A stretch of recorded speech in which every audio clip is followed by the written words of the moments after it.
Hi everybody, welcome to this kitchen session on peer mentoring in criminal justice. Just ironing out a few technical issues there at the start, so I'm hoping that you can see me and hear me now that we're on. So my name's Gill and I'm one of the lecturers in social work here at the University of Chester. Thank you for joining me for this kitchen session. Do feel free to ask questions throughout on the chat and afterwards. I won't answer questions while I'm going through, but I will leave time at the end to answer any, so just put them in that chat for me. The topic of today's talk is peer mentoring in criminal justice. Peer mentoring refers to community members, often with lived experiences of criminal justice, who volunteer or sometimes work in paid roles to help people who are still in the criminal justice service. So alongside my teaching job, I research peer-to-peer approaches and have just published this book about peer mentoring that's available from Routledge and at good bookstores. I use the book in my teaching to encourage trainees to see the people that we work with in new ways, and I'm going to be going through the book as part of today's talk. While social workers do work with people who are often facing challenges, barriers, and sometimes crises in their lives, our service users also have a well of personal strengths, unique experiences, and skillful ways of coping that we as workers can learn from to solve problems in partnership with them. So for this reason, peer mentoring has a lot to offer criminal justice and also social work more generally. It offers people who are often excluded from the workplace a practical opportunity to prove themselves, to gain new skills, and in some cases to move on to paid employment. As they make this transition, people with convictions often challenge some of the stereotypes and fears that are held by the wider community, helping in a small way to create communities more willing to support efforts to leave crime behind. So one of the speakers in the book, Keisha, for example, not a real name, has a business advisor who assists with her mentoring company. And the business advisor said to Keisha, "Do you know what? You have changed my whole view.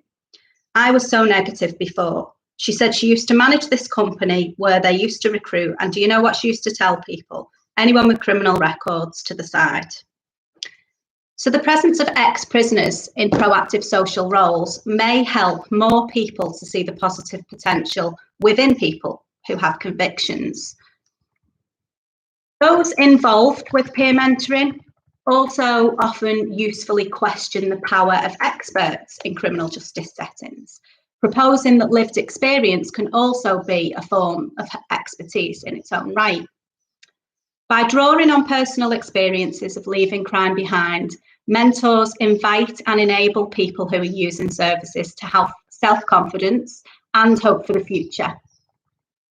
In their approach, mentors often employ care, empathy, and small, manageable goals as they try to help people to recognise the things that were important to them. They saw that small steps and caring were helpful things to them. Mentors also strive for wider structural changes which they see as needed for a more peaceful and just society.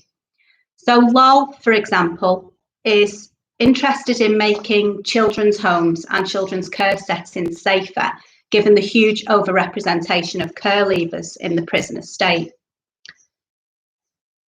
LOL notes, you can't just take people from the care system and say they're bad people so they end up in prison. There must be something happening systemic. Why is it not working? Why is it that care leavers end up in custody? So peer-led approaches help us as social workers to value and integrate the experiences of people who've used services into our practice and to become allies to people who've been marginalised or who are fighting structural disadvantage and inequality. Peer mentoring isn't without its problems, of course, and mentors need to navigate contexts and workplaces where they continue to be defined by their criminality. This can mean that mentors continue to be judged by their past mistakes or are denied entry to some workplaces, including prisons, due to security concerns.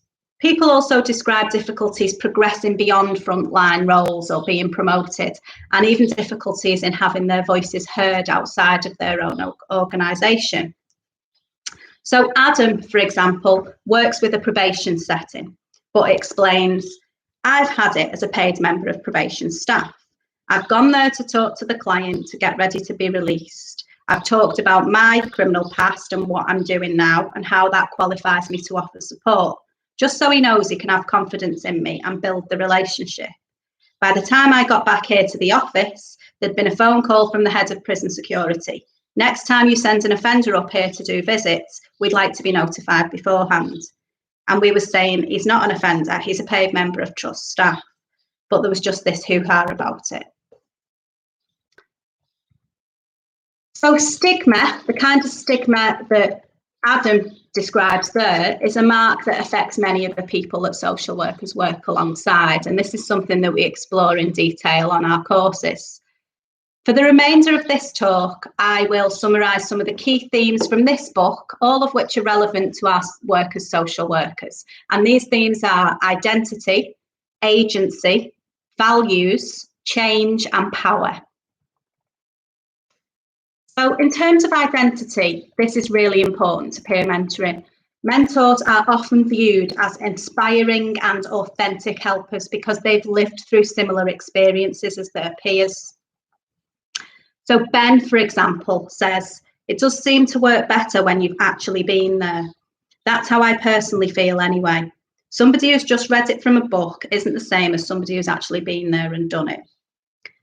So mentees like Ben can feel like they are collaborating and on more of an equal level with the people who are helping them because they've been there themselves, and this isn't somebody who's a distant or cold expert. The second theme, agency, refers to a sense of having control over your life, which is really important, researchers have found, as people leave crime behind. And it's also really important to peer mentoring. At times, the mentors and mentees enter these relationships with little sense of what mentoring is or how it's going to benefit them. But once involved, they report that it can really increase a sense of agency or self-direction. So Steve, for example, says, I was committing ridiculous amounts of crime. I used to go out with this lad and he was an ex-offender himself. This is his mentor. Clean and sorted for years. I used to go and play snooker with him. I'd go out running. They identified that I loved running, just getting me involved in stuff that I'd never really done. I never used to go out before. My life was just chaos. And from that day on, I decided, you know what, I'm going to give this a really good go. So I put my heart and soul into it. I thought this might be the right time for me to really sort my life out, because I tried before, but I'd never done it because I'd never had any support. So people practice new ways of being in community-based settings such as parks, gyms, or cafes. They develop new non-criminal routines and engage in activities that they find pleasurable. New identities are cultivated and nurtured, so people stop seeing themselves just in terms of their past mistakes. Mentors encourage these new visions of self and encourage hope for the future in people. The third theme, values or core conditions of mentoring, refers to what it is that mentors actually do in these relationships. And there were three dominant themes of caring for others, listening to others, and taking small, manageable steps. So Georgie, for example, says, I'd go in and I'd be crying my eyes out. She'd give me a few cuddles. I don't even know if they should do that or not, but it was what I needed at the time and I was dead happy. I'd come out and I'd feel a whole new lease of life. Peer mentoring can provide a safe space for people to talk about past sufferings, and mentors appear to genuinely care and they're tolerant of any slip-ups that people make. This is important because one of the things we know about desistance from crime is it's often not a one occurrence. People can make steps forward, but then steps back. And the importance of being able to talk about your suffering is central because there is a prevalence of trauma and disadvantage in the histories of criminalised people. So being heard can be therapeutic and it enables meaningful relationships. In fact, by doing to people rather than listening to people, criminal justice professionals can miss highly relevant parts of a person's experience and create inauthentic relationships. Small steps or manageable goals are achievable tasks. So things that people feel that they can manage and feel a sense of achievement when they've done it. This can be as small as meeting somewhere to go for a coffee to begin with, and then building from that. And these very small steps motivate people because they can see the progress that they're making and growing confidence towards bigger goals. In terms of change, peer mentors often inspire personal changes in people, but speakers also point to changes in public perceptions of offenders and criminal justice practices that are also needed in order that people are given a chance to be rehabilitated. So one of the probation managers who was employing peer mentors spoke about this. All of our ex-offender staff have changed because of their own connections, not probation. That's not to say that probation doesn't help, but there are other strategies available outside of our professional understandings. So whatever its form, change was present in peer mentoring, but it was frequently presented as a struggle. There were tensions between known habits and unknown futures, between wanting to accept help and fearing authority figures as dangerous. People spoke about wanting to improve criminal justice services and approaches, and of having those experiences appropriated or used by more powerful players in the market. So while personal change can be a terrifying and difficult process, peer mentors can provide something of an antidote to the terror, evidencing that change is possible and offering patient emotional support. The final theme is power. The book looks closely at some of the unrecognised power dynamics of peer mentoring. These include the power of peer mentors to set goals and arrange activities, the power of prison, education and probation staff to encourage work, block work, sanction work, or even define the shape of it, and the power of broader social values, such as, for example, gendered ideals, which shape the kinds of activities that people feel they are or should be involved in. So, thank you for listening to this whistle-stop tour of peer mentoring in criminal justice. This work has changed me as a social worker. I now ensure that any of the teaching, writing or practice that I undertake is planned with and often undertaken with people who have lived experience of the issue at hand. Those engaged in peer-led work are not just concerned with reducing reoffending or helping people to reintegrate after crime, although these things do occur. They also listen to and offer a platform for submerged voices, people who don't get to speak their truth in other places. And they offer a practice which is based on care, tolerance, and aims to seek broader social changes. So overall, this work has taught me that dialogue with disempowered parties, when we use it reflectively, has the power to enhance learning on all sides. So that's the end of the content that I've prepared today. We have got time for questions now. If anyone's got questions about peer mentoring, criminal justice, or even our social work courses more generally. You're very welcome, Melanie, for saying thank you.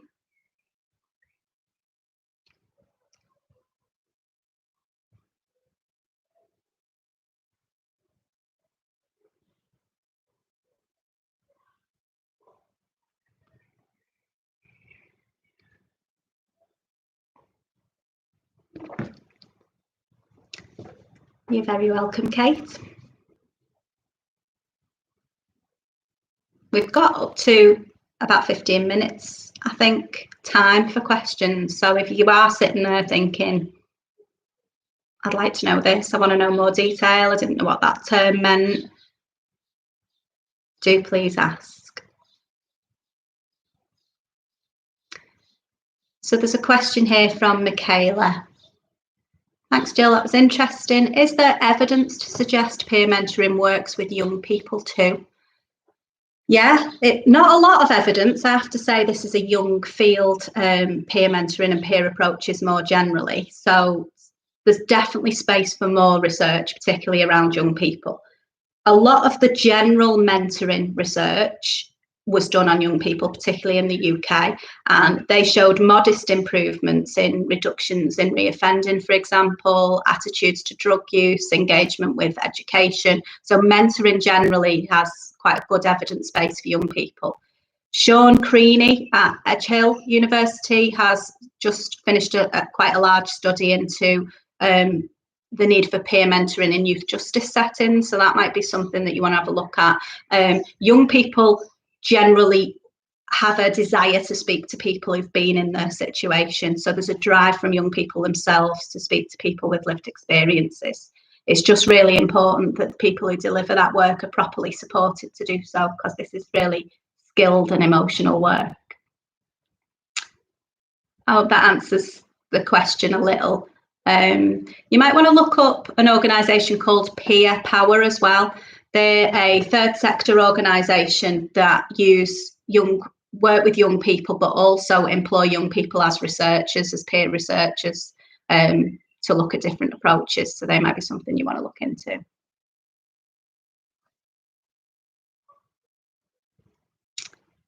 Very welcome, Hanika.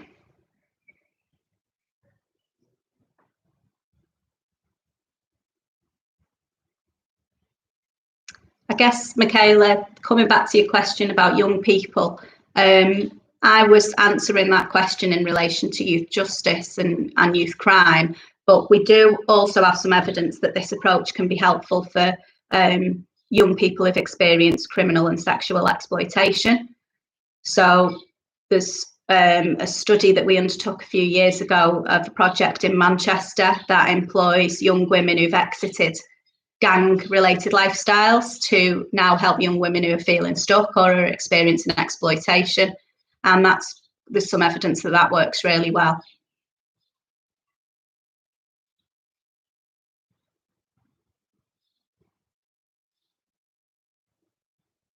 You're going easy on me with the questions. Are you sure there's no more?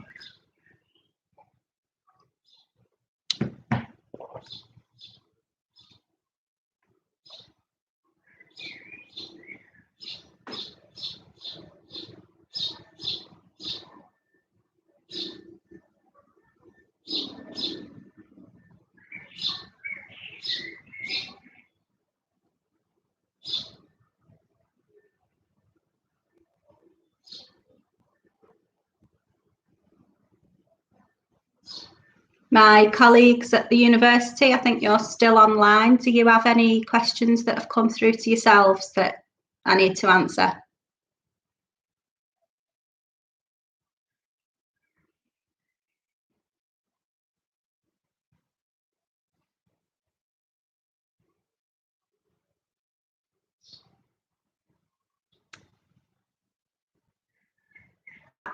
You did a placement at Youth Justice. You heard that young people being spoken to by people live lives like theirs, and often they were saying they felt they couldn't relate to them. That's interesting too, and an important point to make. I've kind of give you a positive overview of peer mentoring today, and I think it's fair to say my bias is that I like this approach. I think it's got a lot of potential. But you're absolutely right, it doesn't work for everyone. And there were examples in this study of people saying, I can't relate to that person for various reasons. One person said to me, for example, why should I listen to him? I've burgled houses with him. I'm not now going to listen to him as an inspirational mentor. And of course, if there's too much of a gap between people's experiences, so if you've got an adult who exited crime 15 years ago, for example, and they're now talking to somebody who's 15 and the experiences are too far apart, then there may be problems relating there as well.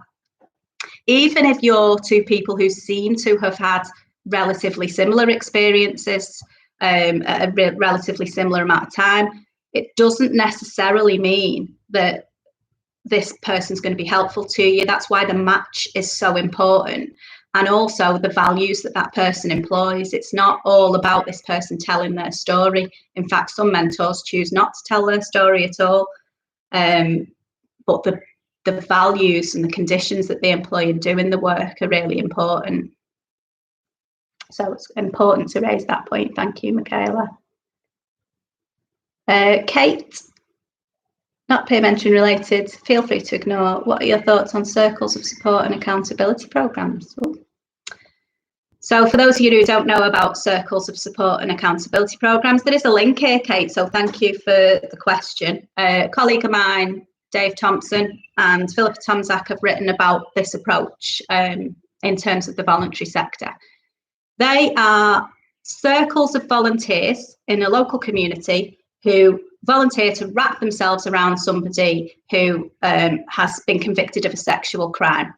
And the idea is that by having these volunteer supporters around you, you will be supported to not reoffend again, is the basic theory. Now, I'm not an expert in this, so I'm not giving a lecture on that, but that's what my understanding of it is.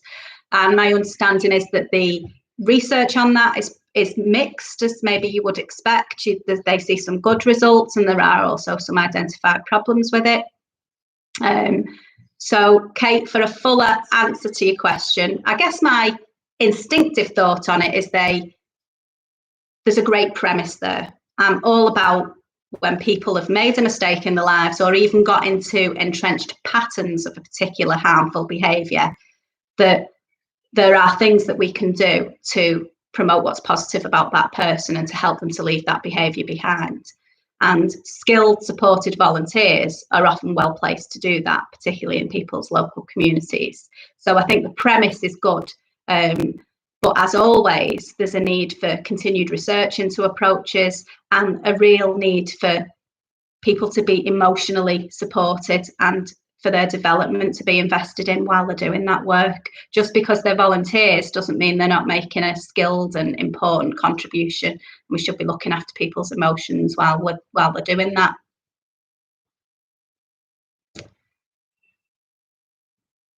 So yeah, Kate, if you want to read a little bit more, I'd direct you to Dave Thompson's work. I think he's at University of Sheffield. But if you have a look on Google Scholar for Circles of Support and Thompson, you'll find that work.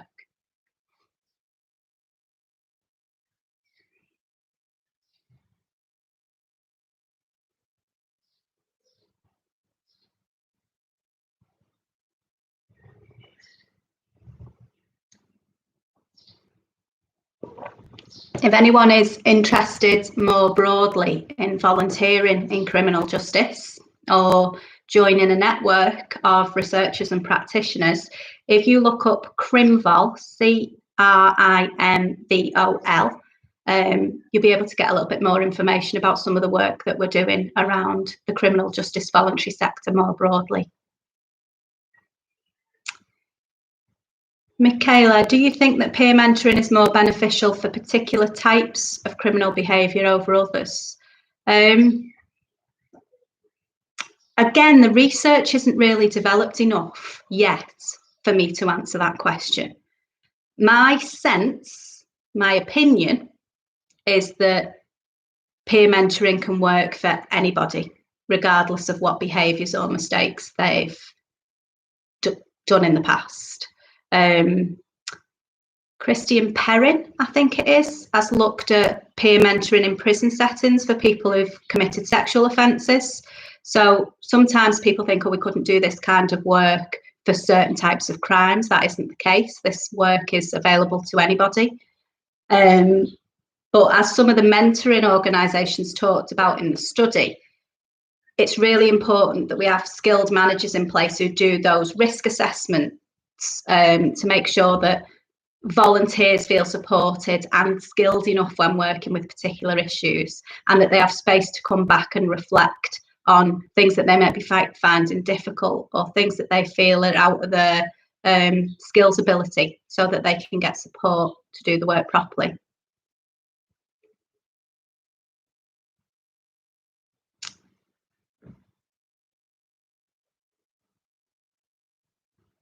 Michaela, what was that name again, please? Christian Perrin, P-E-R-R-I-N, has done some work with colleagues around prison-based peer approaches.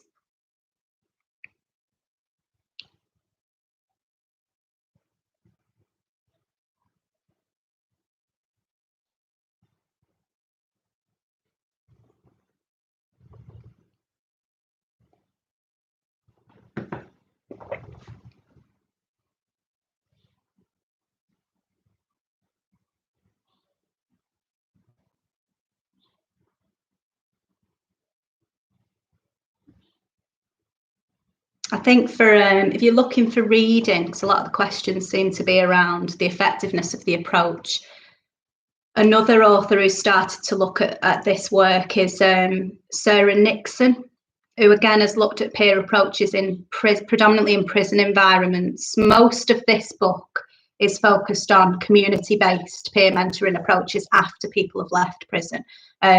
But Perrin and Nixon both look more specifically at prison-based approaches. And one of the benefits of peer approaches in prisons, of course, is that people feel invested in the support that they're given to other prisoners. They're available to other prisoners because they're all living in the same environment.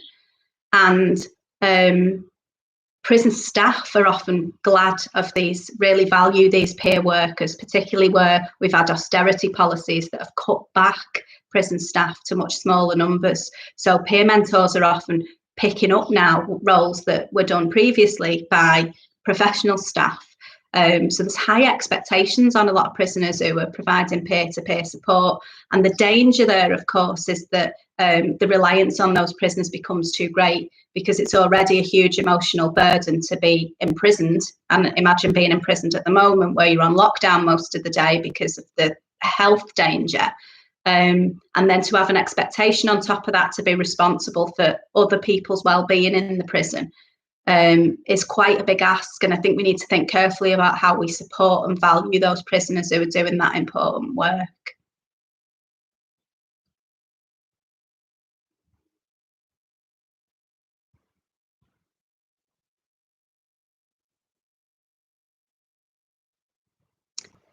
Got a comment from colleagues at the university, just reiterating, thank you everyone for joining us today. If you do have any more questions, I'll just leave you another minute to, if there's anything that you think of that you want to type into the chat. But there is also an email address there, inquiries@chester.ac.uk. So if you think of anything afterwards that you didn't want to ask in the open chat, then please do email that, and they can either pass those inquiries on to me if it's peer mentoring related or social work related, or answer your questions if it's to do with admissions or anything to do with the university.